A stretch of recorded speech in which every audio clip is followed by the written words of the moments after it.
Welcome back to the campus of Reinhardt University. In the books, a 12-5 win for the Eagles over the Fire of Southeastern. Gabriel Schrei, Lorenzo Robinson in between us, head coach Mr. Burton. You know, you're having such a great year here for the program, and your record now, you're over 63% winning percentage in your time as the head coach of the Eagles.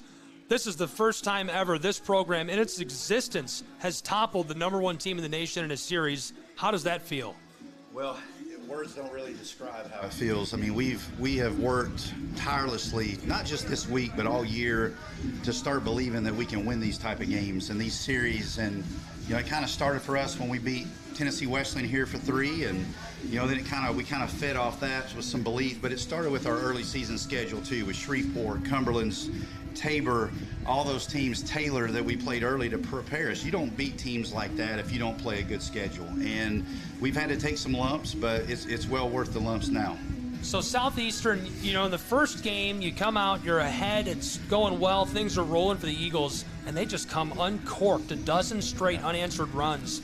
What was that like for you from the dugout? I know we talked about it a little bit last night, but...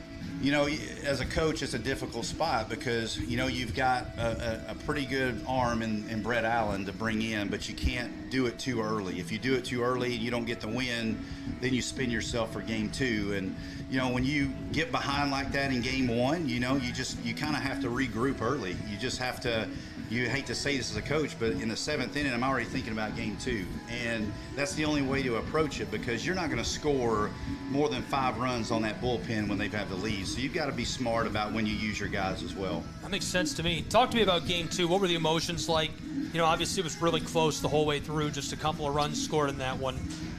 Well, we feel like with Andrew, we can beat anybody. I mean, we do feel like that. You know, Andrew's coming back from a major surgery where he had thoracic outlet surgery, and he's not with us to start the season. And if he's with us to start of the season, we feel like we may win a couple of those games against, you know, Shreveport and maybe Cumberland's because he's that effective. So, but regardless, guys have stepped up. But, you know, that second game to kind of get the monkey off your back and know that you don't just play with a team like that, but you can beat them, I think fed to some momentum for us today.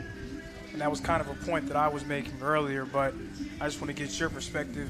How important is it for not just this year's team, but for the program in general to be able to play those kind of games consistently against top-ranked competition and showcase yourself as one of the best in the country? Yeah, absolutely. I mean, that was the goal when I took the job here, was to come in and make Reinhardt one of the top programs in the country. And this group, with the addition of a few guys, this group has been here for 4 years. So they've seen 3 opening round losses, 2 championship game losses. So the first meeting that we had this year, we talked about this is our year. This is the year. If we're going to do something and do something with longevity to it, this team is the one that's going to do it. And we still feel that way. And but this is, we go down there next year for a 3-game series, and Adrian's an outstanding coach, and they have an outstanding program. But these are the games that you want to play. You want to be here for these games. If you're not a competitor, then these type of environments will get too fast for you. But we've got a lot of guys that like to compete too.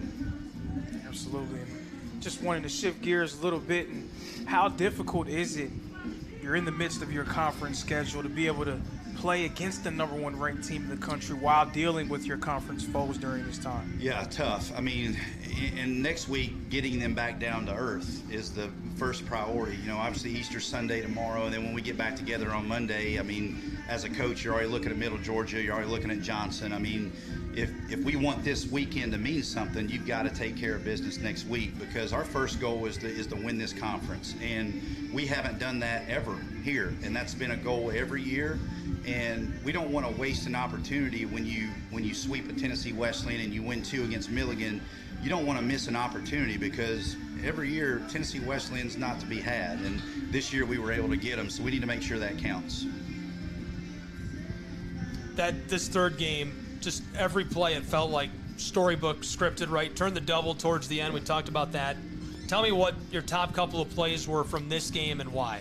Man, you know, when we think about that 4-run 5th inning, you know, when we had the home run from Dillon and kind of get the momentum back where we kind of answer them after they scored 2, you know, to come back, and maybe that was in the bottom of the 4th. I can't quite remember. But I think the big thing is we got a 7-run lead, and you could kind of feel like we were just hoping to win. Like we didn't really take the game. And that was my message in the 8th is quit hoping to win, go expect to win. And I've preached all week about the small game and handling velocity, and then to execute the double squeeze when you have that lead, it was just icing on the cake for us. And as a coach, that gives you belief from your players, because when you work on it and then it works in the game, that's the most gratifying thing that you can have happen.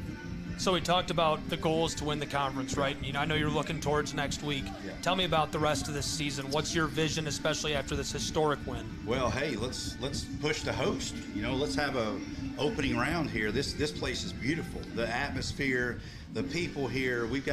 It kind of feels like everybody's on top of you. We've got great support staff here. It would be done professionally. Let's win this league. Let's host an opening round. And, there's nothing sweeter to have a chance to play for a World Series on your field. And, when you have that opportunity, that's something special that I want to share with those guys. And long way to go. We've still got a lot of things that we could do better. But this is a good start for us. Coach, congratulations. Thanks for joining us. Any Yes, closing absolutely. thoughts from either of you guys on today? I appreciate both you guys. This is to come out and do this on this weekend, and I hope that this is the start of something special, and we already feel like it is, but hopefully the momentum after this weekend will get everybody excited, just like the players, and we can continue to put ourselves in a good position. This guy throws 130 pitches and Raz's coach. Yes. Well, congratulations again. Honored to be here. Love Yes, sir. being here as always, and I'm sure we'll see